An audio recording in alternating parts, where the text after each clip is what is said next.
जब आप eigen vectors निकालते हो तब आप इसे सॉल्व करते हो किसे, a minus lambda I into X equal to 0। हमारे पास डेफिनेशन होती है आइगन वैल्यू की कि ए एक्स किसके बराबर होता है, लैम्डा एक्स के इक्वल होता है। ठीक है, तो हम इसे लिख सकते हैं a minus lambda I into X equal to 0 लिख सकते हैं, और ये एक्सप्रेशन होता है। यहाँ पे हमारे पास a भी गिवन होता है, लैम्डा हमें पता होता है, i आइडेंटिटी मैट्रिक्स होती है। द ओनली थिंग जो हमें फाइंड आउट करनी होती है वो आइगन वेक्टर x होते हैं। तो हम सीधा एक क्वेश्चन पे चलते हैं जिसमें हमें आइगन वेक्टर निकालना है। सो मैट्रिक्स हमें यहाँ पे गिवन है, मान लो मैट्रिक्स क्या है, ए की वैल्यू आपके पास है 3 2 1 1 4 1 1 2 3, और जो लैम्डा की वैल्यू है वो 2 है। लैम्डा की वैल्यू कितनी है, 2।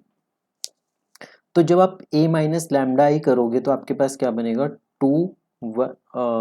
3 माइनस टू, 3 माइनस 2 1 होगा। देखो a माइनस लैम्डा आई, जो डायगोनल एलिमेंट्स हैं उनमें से 2 को माइनस कर दोगे तो 1 2 1, बाकी सारी टर्म्स आपके पास एज इट इज बनने वाली है। फर्दर ये होगा X Y Z equal to 0 0 0। ये kind of system of homogeneous equation आ गया ए एक्स इक्वल टू 0 की फॉर्म में। अब इसके ऊपर ऑपरेशंस लगाओगे रो एक्लन फॉर्म में चेंज करने के लिए, इन दोनों को 0 बनाओगे तो R2 में से 2 टाइम्स R1 माइनस करना है और R3 में से 3 टाइम्स R3 माइनस R1 करना है। तो ये आपके पास क्या बनेगा, 1 0 0 1 0 0 1 0 0। देन ये बनेगा आपके पास X Y Z equal to 0 0 0। अब यहाँ से हमें एक चीज पता चल जाती है कि कितने वेक्टर्स निकलने वाले हैं। यहाँ से हमें क्या पता चल जाता है कि कितने वेक्टर निकलेंगे। तो कितने वेक्टर निकलेंगे, नंबर ऑफ कॉलम्स देख लो कितने हैं। नंबर ऑफ कॉलम्स आपके पास है 3, माइनस कर दो रैंक, किसका रैंक, a माइनस लैम्डा आई का रैंक। तो 3 माइनस 1 करोगे तो आपके पास आएगा इसका आंसर 2। तो 2 आइगन वेक्टर्स निकलेंगे आपके पास। तो हम सबसे पहले क्या लिखेंगे, x plus Y plus Z equal to 0 लिखेंगे, x plus Y plus Z equal to 0।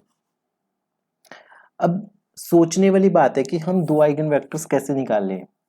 एक तरीका सोचने का ये है कि आप खुद से सोचो, जैसे -1 0 1 इसे सेटिस्फाई कर रहे हैं, फिर -1 1 0 इसे सेटिस्फाई कर रहे हैं, तो ये दोनों आपके पास आइगन वेक्टर्स हो जाएंगे और ये दोनों लीनियरली इंडिपेंडेंट भी होंगे। फर्दर अगर ऐसा नहीं सोच सकते हिट एंड ट्रायल से तो आप क्या करो, x को लिख दो किसके लीनियर कॉम्बिनेशन में, माइनस वाई और माइनस जेड के। x को इनके लीनियर कॉम्बिनेशन में लिख दिया। अब हमारे पास जनरल वेक्टर क्या था, एक्स वाई जेड था, एक्स वाई जेड था। तो x को आपने किसके लीनियर कॉम्बिनेशन में लिखा है, y के और z के लीनियर कॉम्बिनेशन में। ये चीज समझनी बहुत इंपॉर्टेंट है।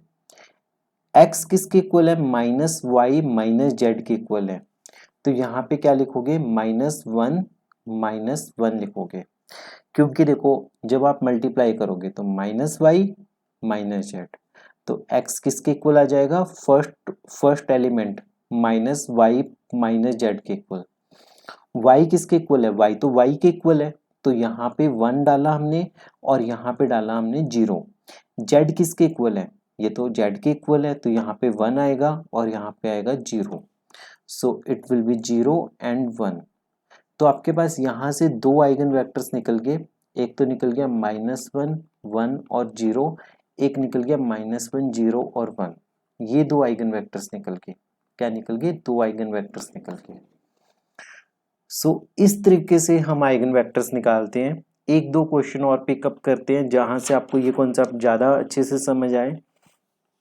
जैसे मान लो कि फाइनली आइगन वैल्यू पुट करने के बाद और रो एक्लोन फॉर्म बनाने के बाद ये फॉर्म बन गई 2 0 0 -4 -5 0 3 5 0 और X Y Z equal to 0 0 0। ये स्टेप कहाँ से आया, आपके पास a माइनस लैम्डा आई था, आपने लैम्डा पुट कर दिया, रो एक्लोन फॉर्म में चेंज कर दी। अब कितने आइगन वेक्टर्स निकलेंगे, नंबर ऑफ कॉलम कितनी है 3 और इसका रैंक कितने है, इसका रैंक है 2। तो हमने क्या लिखा था, नंबर ऑफ कॉलम 3 और रैंक कितने 2। तो एक आइगन वेक्टर निकलेगा हमारे पास यहाँ से। कितने आइगन वेक्टर निकलेंगे, एक। तो सबसे पहले इसे लिखना शुरू करते हैं। आपके पास आ गया 2x minus 4y plus 3z equal to 0, then minus 5y plus 5z equal to 0। तो y की वैल्यू तो z के बराबर आ गई। जब y की वैल्यू z पुट की इसमें, 2x minus 4z plus 3z equal to 0। तो 2x किसके इक्वल आ गया, 2x बनेगा z के इक्वल। तो x की वैल्यू आ गई z बाई 2 के इक्वल। सो ये बना x की वैल्यू z बाई 2, y की वैल्यू z। अब यहाँ पे देखो, z को मान लो 2 ले लो, तो y की वैल्यू 2 आ गई और x की वैल्यू कितनी आ गई, 1 आ गई।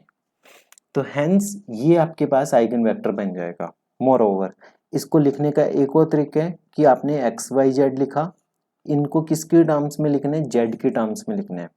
तो जेड तो 1 ही है, वाई किसके बराबर था, जेड के बराबर 1 आ गया। एक्स किसके बराबर है, हाफ जेड के बराबर, तो हाफ जेड कर दिया। अब इनको किसी भी नॉन जीरो नंबर से मल्टीप्लाई कर सकते हैं, 2 से कर सकते हो, 4 से कर सकते हो, 3 से कर सकते हो, कितने भी आइगन वेक्टर्स निकाल सकते हो। फाइनली बस हमारा ये आइगन वेक्टर निकल गया। आप इसे इस फॉर्मेट में भी लिख सकते हो, ये भी लिख सकते हो 2 से मल्टीप्लाई करके, और ये भी ठीक होगा। तो इस तरीके से हम आइगन वेक्टर्स निकालते हैं। ठीक है, आइगन वेक्टर निकालने का तरीका क्या होता है, a minus lambda I into X करोगे, सबसे पहले रो एक्लोन फॉर्म में चेंज करोगे, फिर आपके पास x plus Y plus Z equal to 0 जो भी बनेगा रो एक्लोन फॉर्म में, जो भी बनेगा उसके अकॉर्डिंगली आप सॉल्व करोगे। फर्दर अगर आपको किसी पर्टिकुलर क्वेश्चन में डाउट आ रहा है कि आइगन वेक्टर्स कैसे निकाले जा रहे हैं, आप कमेंट बॉक्स में लिख सकते हो या व्हाट्सएप कर सकते हो।